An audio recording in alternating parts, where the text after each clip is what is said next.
Hi, I'm Rebecca, and today I want to talk about wrist pain.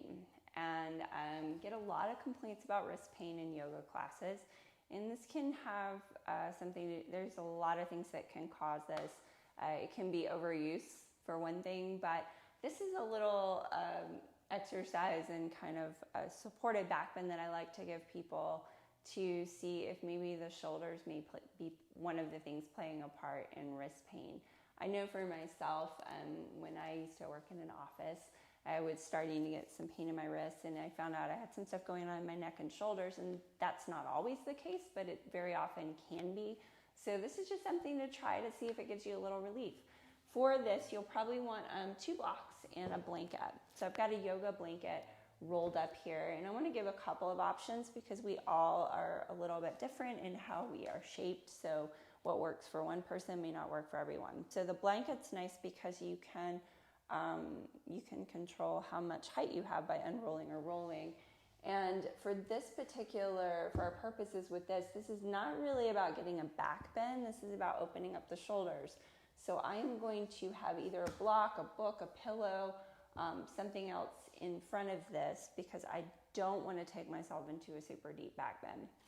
So what you're going to do is you're going to place the rolled up blanket just under your scapula, your shoulder blades. So the bottom of your scapula should be on the bolster, and the top part of your shoulders should be over this top of the bolster.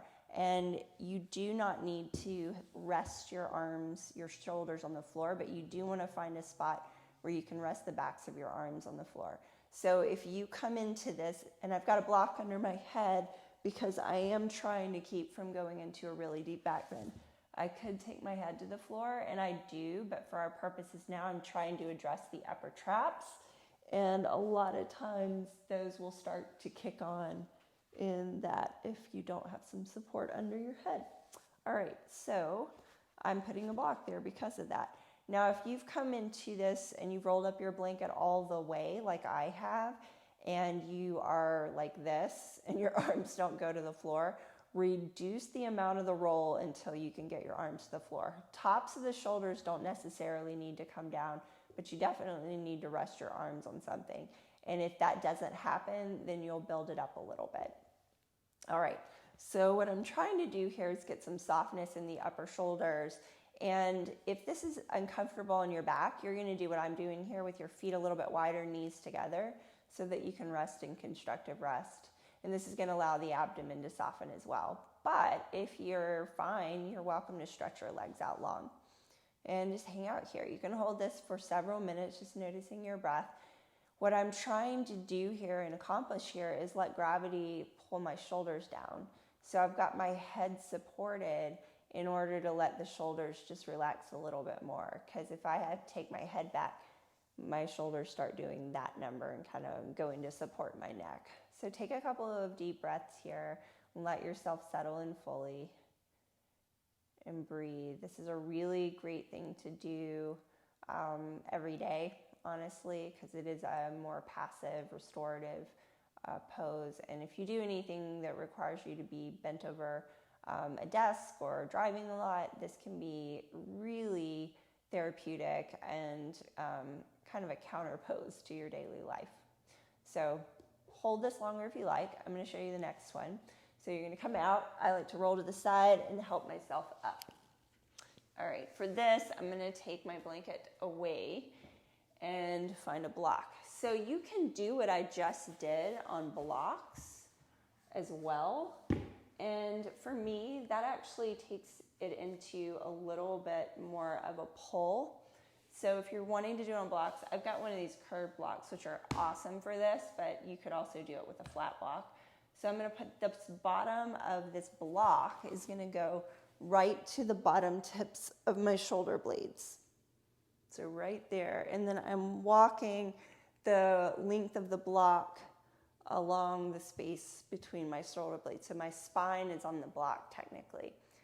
And then you can take your arms out and let your arms fall. So already I'm getting a much deeper stretch across the top of the chest.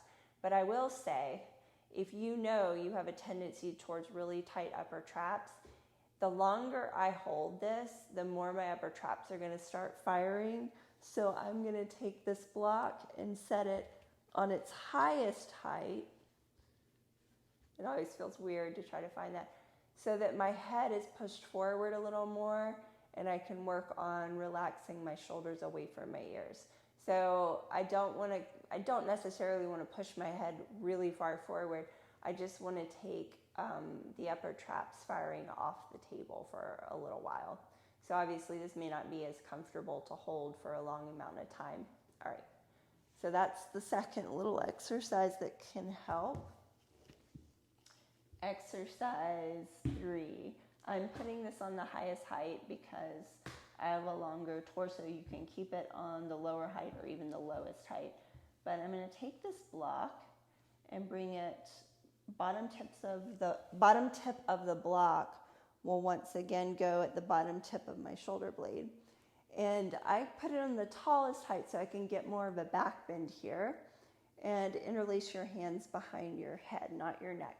Okay, so if you've got anything going on with your abdomen, I have been, I talk about diastasis recti a lot and like too much force here. If you tend to rib flare, just make sure that you're engaging a little bit in that area of the body. And if you can't find that, go lower. You don't need to go this high. All right, so interlace your hands behind your head and then press your elbows back so that you are pushing your elbows down towards the floor and really pressing your back into the block beneath you. And when I get here, I like to think about hugging the block with my shoulder blades, but I'm also drawing my ribs towards each other a little bit so that they're not pushing outward. And this isn't just about opening up my rib cage. So press the elbows back and then press your head into your hands and take a few breaths here. Breathe here, relax your jaw. And take maybe 2, 3, 4 breaths and come up. Help yourself up. And you can repeat that a couple of times if you like. So those are just some small things that you might want to see if they can help with any wrist pain you're experiencing. Obviously, there are ways to strengthen your wrists and stretch them, but this is to address anything that may be coming from your shoulders. So thank you for joining me. I hope this helps and have a great rest of your day.